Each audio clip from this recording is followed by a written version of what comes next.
నమస్కారం city news కు స్వాగతం. తనపై జగన్ చేసిన ఆరోపణలు నిరూపిస్తే రాజకీయాల నుంచి తప్పుకుంటానని రాష్ట్ర మంత్రి చిలకలూరిపేట అభ్యర్థి పుల్లారావు సవాల్ చేశారు. ప్రతిపక్ష నేతగా జగన్ పూర్తిగా విఫలమయ్యారని రాష్ట్ర మంత్రి చిలకలూరిపేట టీడీపీ అభ్యర్థి పుల్లారావు ఆరోపించారు. చిలకలూరిపేట నియోజకవర్గ అభివృద్ధికి తాను ఎలా కష్టపడిందో ప్రజలకు తెలుసన్నారు.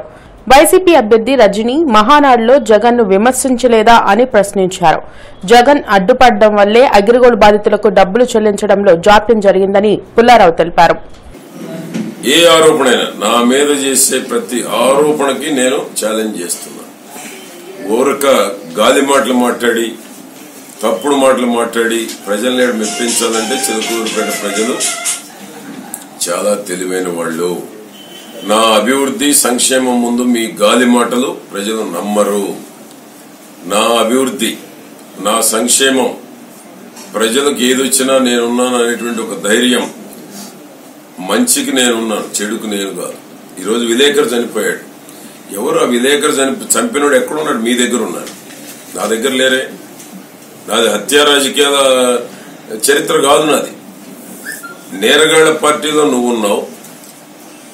హత్యా రాజకీయాలు చేసేటువంటి వాళ్ళంతా నీ చుట్టూ ఉన్నారు. విలేకరుని చంపినోడు నీ దగ్గర ఉన్నారు. నీకెవరు ఇవాళ సలహాదారు? జనసేన అధినేత పవన్ కళ్యాణ్ ఈరోజు గుంటూరులో పర్యటించారు. పార్లమెంటరీ అభ్యర్థి బోనబోయిన, పశ్చిమ నియోజకవర్గ అభ్యర్థి తోట చంద్రశేఖర్ల నామినేషన్ల సందర్భంగా రోడ్ షో నిర్వహించారు. హిందూ కాలేజ్ సెంటర్, పాత బస్టాండ్ వద్ద ప్రసంగించిన పవన్ చంద్రబాబు జగన్లపై మండిపడ్డారు. రాజకీయాలు రెండు కుటుంబాలే చేయాలా అని ప్రశ్నించారు. సామాన్యులు సైతం రాజకీయాలు చేసేలా మార్పులు తీసుకొస్తానని తెలిపారు. గుంటూరును అన్ని విధాలా అభివృద్ధి చేస్తానన్న పవన్ అధికారంలోకి రాగానే కార్పొరేషన్ ఎన్నికలు నిర్వహిస్తామన్నారు.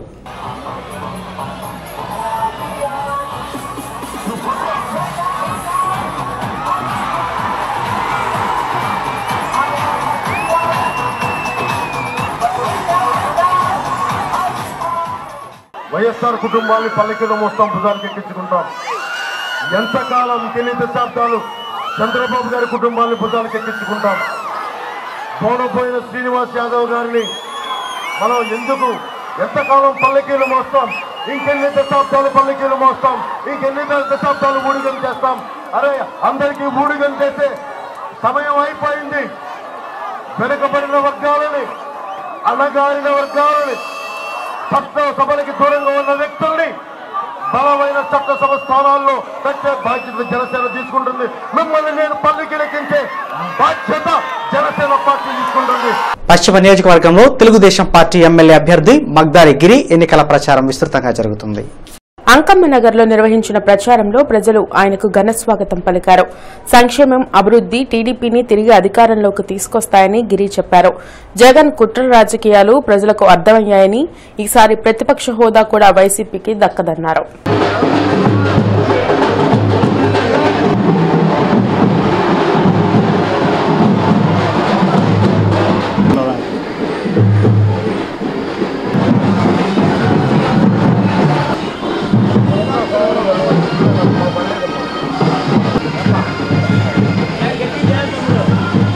$53 లక్షల మందికి ఇవాళ 53 లక్షల మందికి పెన్షన్లు ఇస్తున్నారు చంద్రబాబు నాయుడు గారు.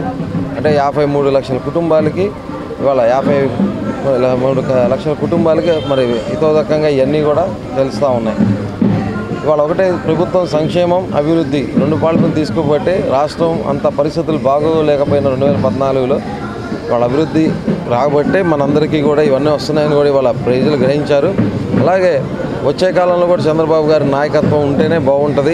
వాళ్ళు జగన్మోహన్ రెడ్డి గారి నాటకాలు చూస్తా మన ప్రజలు కూడా నవ్వుకునే పరిస్థితి తీసుకొచ్చారు. ఇవాళ ఇలాంటి క్రిమినల్స్కి ఓటేస్తే మన పరిస్థితి ఇంకా రాబోయే రోజుల్లో చాలా అధ్వానంగా ఉంటుంది. కాబట్టి అభివృద్ధి 5 ఏళ్ళు కూడా ఏ ప్రాబ్లమ్స్ లేకుండా ముందుకెళ్ళాము. కాబట్టి చంద్రబాబు నాయుడు గారికి ఓటేసుకోవాలి. ఆయన గెలిపించుకుంటేనే మరి ఈ రాష్ట్రం సస్యశ్యామలంగా ఉంటుందని ప్రతి ఒక్కళ్ళు కోరుకుంటా మరి అందరికీ కూడా ఈరోజు ముఖ్యంగా డ్వాక్రా మహిళలు అందరూ కూడా మరి ఒక తాటిపైకి వచ్చి వాళ్ళ వన్ సైడ్ ఓట్గా మరి చంద్రబాబు నాయుడికేనయ్యా అని చెప్పి స్పష్టంగా కూడా చెప్తా ఉన్నారు. జనసేన గుంటూరు పార్లమెంటరీ నియోజకవర్గ అభ్యర్థిగా బోనబోయిన శ్రీనివాస్ యాదవ్, పశ్చిమ నియోజకవర్గ ఎమ్మెల్యే అభ్యర్థిగా తోట చంద్రశేఖర్లు నామినేషన్ దాఖలు చేశారు. ఈ సందర్భంగా నగరంలో భారీ ర్యాలీ నిర్వహించారు. లాడ్జీ సెంటర్లోని అంబేద్కర్ విగ్రహానికి పూలమాలలు వేసి ఘన నివాళులర్పించారు.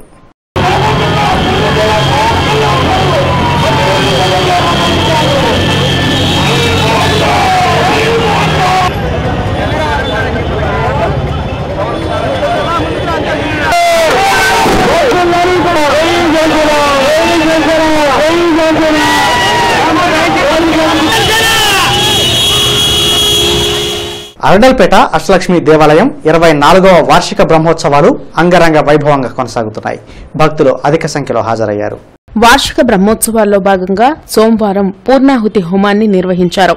భక్తులు ప్రత్యేక పూజలను నిర్వహించారు.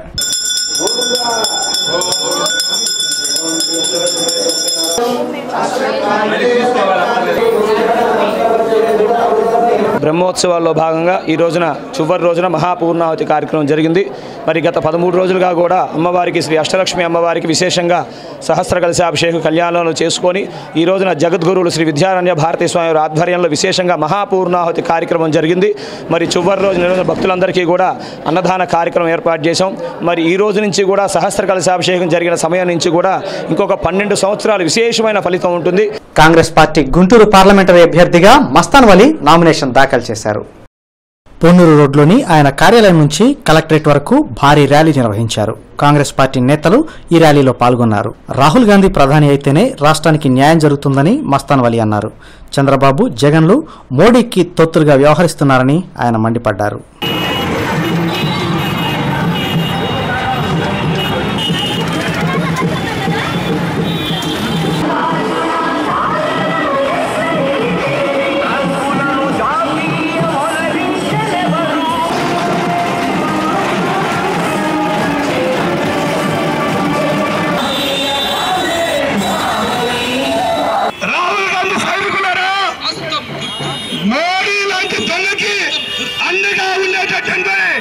జగన్మోహన్ రెడ్డి కొట్టేస్తారా, చంద్రబాబు నాయుడు కొట్టేస్తారా, మోడీని వ్యతిరేకించే రాహుల్ గాంధీ గారికి ఓటేస్తారో మేము నిర్ణయించుకోవాలి. ఇవాళ మోడీ మోకాళ్ళ దగ్గర ఉన్నటువంటి జగన్మోహన్ రెడ్డి, మోడీ మోకాళ్ళ దగ్గర ఉన్నటువంటి చంద్రబాబు నాయుడు ఈ దేశానికి, ఈ రాష్ట్రానికి అరిష్టం. కాంగ్రెస్ పార్టీ రాహుల్ గాంధీ వస్తేనే ఈ దేశం సుభిక్షంగా ఉంటుంది.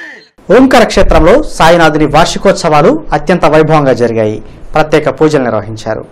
సాయిబాబా వార్షిక బ్రహ్మోత్సవాన్ని పురస్కరించుకుని నిర్వహించిన ప్రత్యేక పూజా కార్యక్రమంలో భక్తులు పాల్గొన్నారు. దినోత్సవ కార్యక్రమంలో అందరూ పాల్గొని ఆయన సేవలో పాల్గొని ఆయన యొక్క అనుగ్రహాన్ని పొందడానికి తరించుతున్నారు. 6 మంది భక్తులు ఈ క్షేత్రానికి వచ్చేసి శ్రీ గణపతి దత్తాత్రేయ మీద దక్షిణామూర్తి సహిత శ్రీ సద్గురు సాయినాథుని అనుగ్రహాన్ని పొందవలసిందిగా 50 మంది భక్తులు తెలియజేస్తున్నాం. ఇవి ఇప్పటివరకు ఉన్న అప్డేట్స్. మరిన్ని అప్డేట్స్తో మళ్ళీ కలుద్దాం. నమస్కారం.